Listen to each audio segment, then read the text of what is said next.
Hey, my friends, everybody that watches my videos. Just want to thank you for your patience with me.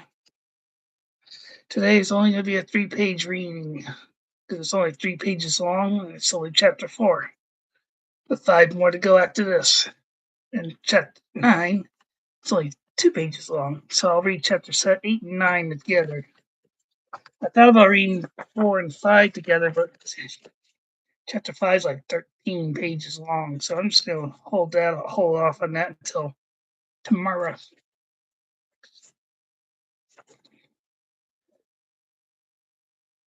Here it is, chapter 4. As I kept my word, and I know it took a while to get me to get this done, but I'm sorry about that. But I want everyone to know. Thank you for your patience with me. Now, let's get started. It won't be a very quick read. It's only, like I said, 3 pages long.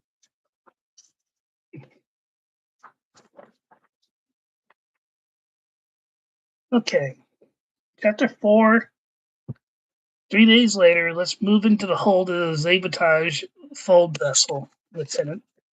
Stephen says Eve, the navigator, as the massive, odd-shaped object moves into position before his ship and the rest of its fleet. It's the massive maw.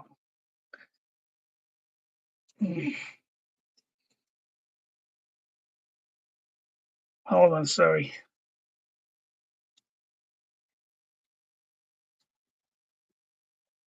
Its massive maw is a tall. I'm just changing something. I just hadn't noticed. Sorry. Skinny vessel with what looks like fins at the rear, but as a massive, miles-long vessel. It is then moved into a massive, pitch black hold as a fold vessel.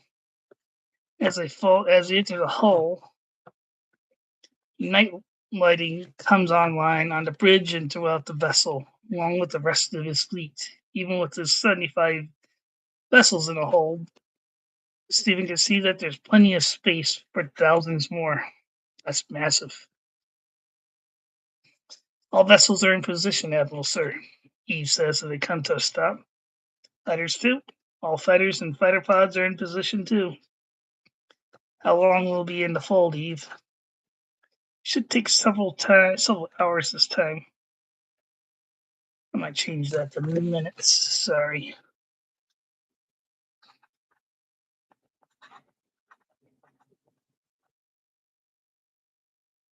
Sir, it should take several minutes this time, sir, Eve says as they feel a sudden surge of power as the fold vessel begins its fold through space.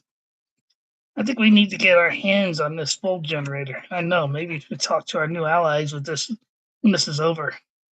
Stephen, when we are finished with this war, I shall supply the equipment needed to make fold operations. Stay here, the Sabotage leader beam.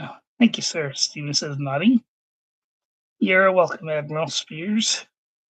I know I know of your navigation capabilities and how quickly you calculate how hyperspace jumps. So I think you'll have no problem adjusting to the fold capabilities we have. Thank you, sir. I shall be in my quarters till we are about to defold. Yes, sir. Yeah, the bridge, Rena. How's Hannah doing? She's freaking out in pitch black, and no stars visible.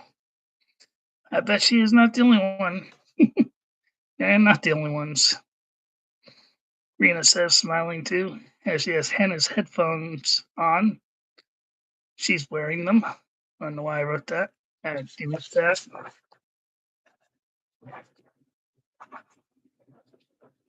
Let's cut that off. Tell Hannah this will take some time, but to calm down, to tell her to tell her people to calm down too. That's not an order, but a request. You got it, Stephen. Stephen returns to his quarters where he meets with Julia, their mother, and Natuk. How goes the battle plan with the fleet, Stephen? We've coordinated our efforts with our new allies and have armed them with missiles as well.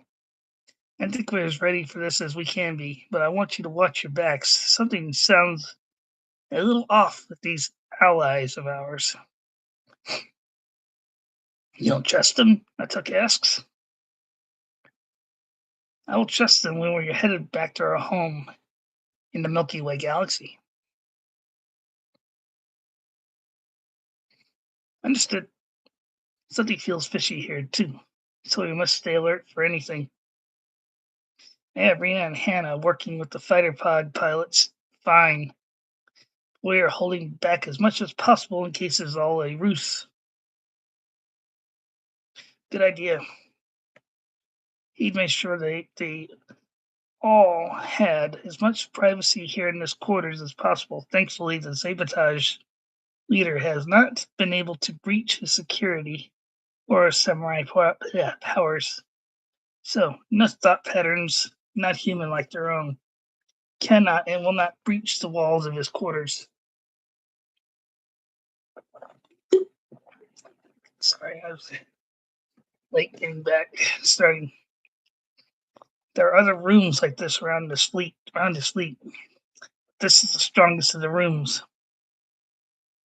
They all practice their samurai moves with their swords on the hangar deck, as if nothing is out of the ordinary, seeing as the hangar deck is too large to screen. A small open space opened up with the move of the fighters to hang from the ceiling, with a secondary lower hangar one level down, or out on patrol in their cargo hold, the alien vessel they're traveling inside. I think we're ready for this coming battle, friends, Steven says as they near the edge of System R24PW. The system is peering on the large overhead monitor supplied by their allies. How much longer will we be inside this vessel, sir? I'd say approximately another 3 minutes or so. I'm gonna change that. I should fix that.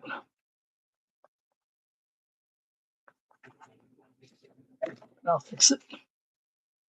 Feels strange not having to monitor my engines, keeping them on idle standby. And it is weird, as we're traveling inside a vessel that will end our need for hyperspace travel. I think I understand what you're getting at, Chief. If our allies supply this technology to us, and I think it'll be compatible with our ship's operations, we will not need the gateway jumps anymore either. Unless we wish to travel to the Andromeda Galaxy again. All right, one more. It's disconcerting to see no stars in the viewports, though, Hannah says. She now sits in the first officer's chair. At the same time, Rena takes her place commanding the fighter fleets. I understand what you mean. There's a bit of a surprise when I first went through this process, and they did not prepare us ahead of time for this. We were pulled into the hold without warning. Do you still trust our allies? Not on your life or mine. Those of our fleet, or those in our fleet.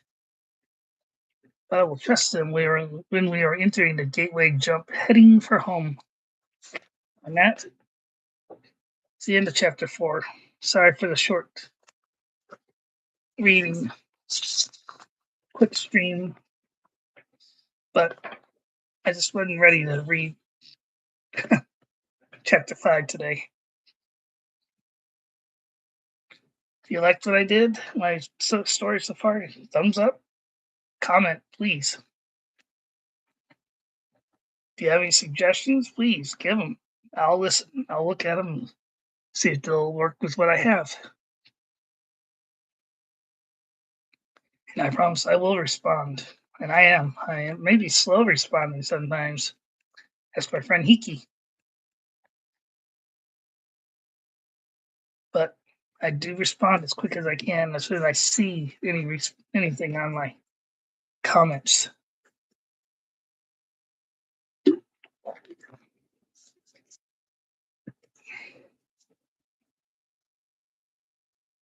But if you do like it, please, like I said, give me a thumbs up.